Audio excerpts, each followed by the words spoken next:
little down, but I know that somehow I will find my way back around. Yet I must stress this feeling that I felt. Might get a little lonely sometimes. I know that there's someone else.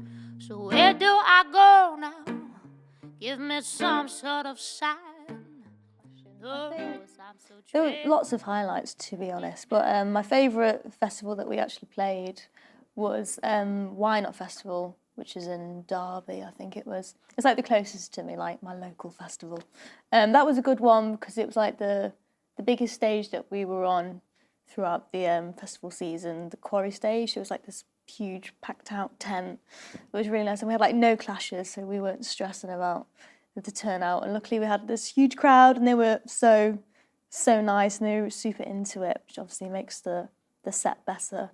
But it's one of those, yeah, that's definitely the highlight because it was a good moment, and we were like playing lots of new music and seeing how it was going down, and we got like the best reaction from it that we could have hoped for. So that's definitely, yeah, the highlight of the summer. Yeah. Do you feel like it's something different about playing in your sort of like closer to your hometown than? I've never, because where I'm from, there's like zero music scene, so I'm always playing all over the place and never really explaining where I'm from because A, no one knows it, and B, there's nothing there. Yeah, I guess it was in a way nice to not have to travel as far, I suppose. That's a good thing. But yeah, I actually, to be fair, I saw 2 people I used to go to school with were there, so that was kind of cool because I don't think they'd seen me doing like music and stuff, and I knew them when I was just learning guitar and stuff, so that was kind of a nice moment, bit of home at a show, which is rare. So yeah. Oh dear, what's going on? So, how did you feel to receive such incredible support after your equipment was stolen at Kendall Hall? Oh God, bring back the moments. God, yeah, because we'd had such a crazy couple of days, because we had like 3 festivals, all in 3 days at one point, one weekend, and it was like I think the Monday when we looked out the window and the car was gone, along with all of my gear. Yeah, it was really nice to get such support from like the music community. Like I did a post about it and stuff, and it got shared everywhere, and even Tim Burgess picked it up from the Charlatans, and he was so helpful in it because he has like this charity which help bands that have had their gear stolen, so he like donated and stuff, which was super helpful. And now he knows who I am, which kind of like there's a silver lining for everything, you know. Yeah, it was crazy. It got shared everywhere, and it is such a horrible thing to have your gear stolen, like your livelihood. It's horrible, so don't steal people's gear. Don't do it. It's impressive that they took the whole car. Yeah. Just go for the stuff inside. Yeah, they took the car as well, which was that was great. Yeah. So was it like in the middle of a tour that you? Luckily, we just finished the festival season, thank God, because we literally would have been screwed if we had like more coming up.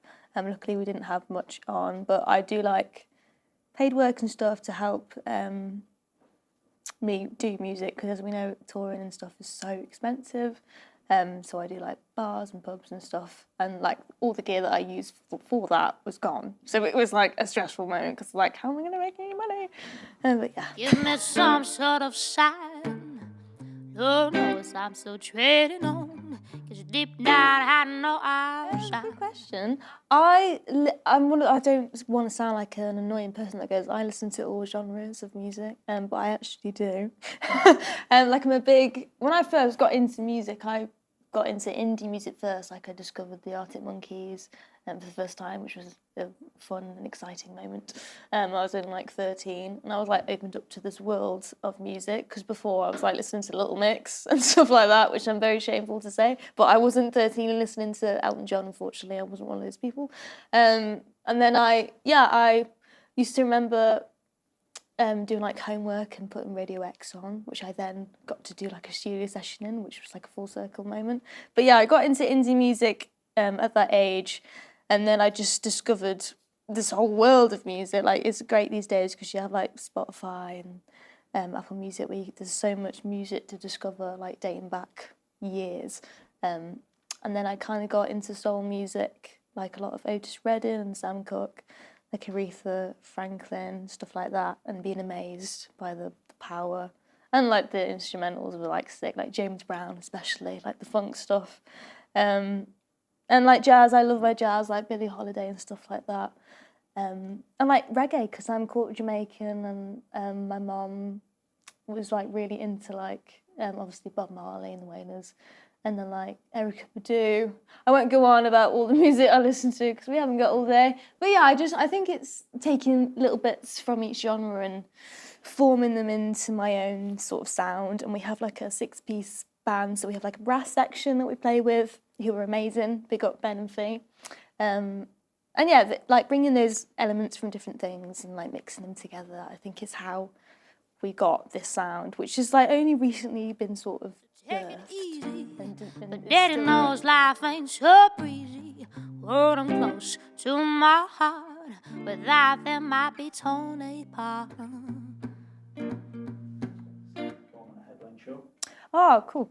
Super important, like supports. When you like first starting out, like getting on the scene and stuff, you're a support act for quite a while, and obviously you have to start somewhere. Yeah, we were lucky enough when I first got the band together.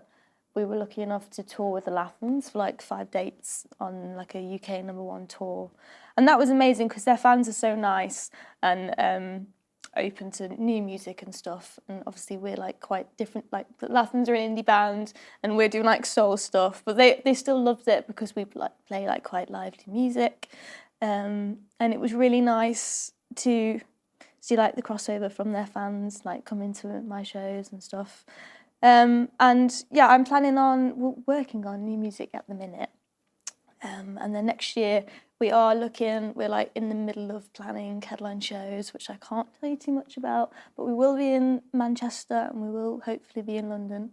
And my 2 favourite cities to play in, I'd say. So yeah, just stay tuned because it's going to be happening. Still moving and I don't know why. You say just a little further to the finish line, so I hold on, sit real tight. You say don't let go. Biggest moment? I'm gonna say, because live shows are my favourite part of the whole musician thing. Like the shows are my favourite part. Like the studio and stuff is quite meh to me, because that's where the energy is, the actual show. So I'd say actually going back to the Lathams when we played the Birmingham Institute.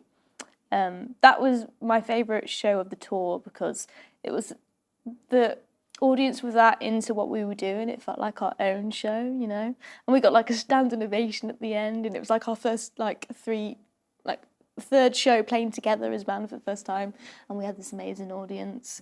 And then we did like a cover of my favourite artist Paolo Nutini's Candy, and then they were singing it back, and it's really nice. Yeah, I'd say that's probably one of my favourite moments, but there's been so many, but hopefully more to come, but I'd say that's my favourite one so far. Do you feel like those sort of like moments on the stage where you have those sort of like moments, do you think that they sort of influence what you then do in the studio afterwards? Yeah, for sure, because you're on such a high from the shows, especially if you're like touring and you're doing it daily. But then also there's like you get tired and stuff, and then it can be when you're doing like amazing shows, and then the next week you're back to just being like a regular person, and no one knows that you've been playing to thousands of people.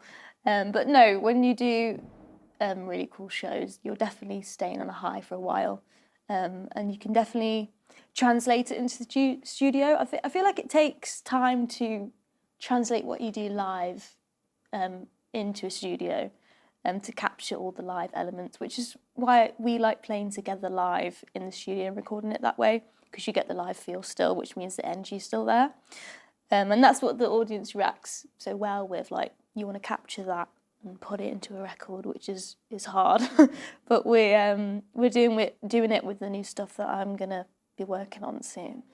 So, I yeah. could quit and move on by, trading my ticket for the easy life. I've got a voice in my head saying you're just crazy. The other in my ear, know I'm a winner, baby. Yeah, I have, when I started, I put music out straight away, which is like cool in a way because you can kind of see the progress. I feel like my voice was not the best back then, and it's definitely changed tremendously now, which I'm glad because it sounds better now. It's cool because you can kind of see the development and the journey, and you can hear where it's developed and stuff, like musically and vocally. When I was still trying to figure out a sound, and I was like jumping between genres, trying to figure out where I felt comfortable and what kind of music I wanted to be putting out. So I did like a few indie tunes, and then I did like like some little rap song. I'd say rap song. It wasn't a rap song. It was like, I don't know, kind of R&B world, you know. And then I had a session, like a studio session, where I was working with Miles Kane's band, and they had this really cool vintage sound, and we were like playing around on the whirly, and we had like a sax player in, and we got a song called Try, which is on my debut EP if you want to check it out. And that was the first song, I'd say, that showcases the genre that I'm in now, like the soul and the jazz and the blues, and then it got developed with my EP, and we're still trying to explore, you know, where we can go with the soul sound. I mean, there's so much amazing modern soul music still, which is cool because obviously it was like way back in the day when people were into that, and I feel like it's coming back in a way, and we want to try and get it into the mainstream, you know, with the good music into the mainstream. Yeah, and I'd say that was the track that was the pinpoint moment for when I was like, yeah, this is the kind of sound I want to do. And I had a session at Kempston Street Studios, which is in Liverpool. Big up Kempston Street, it's amazing. Big up Rich and Chris. And we made this like really cool, it's like soul and indie together, blended into this really cool sound, which I'm not sure when it will be out, so you might have to wait ages, but it's I'm quite proud of it, and it's cool, like blending different genres. I love to do it, and doing it in a way that feels unique and is you know. Sorry for waffling on. I feel like that was a really long-winded answer for that question. Yeah.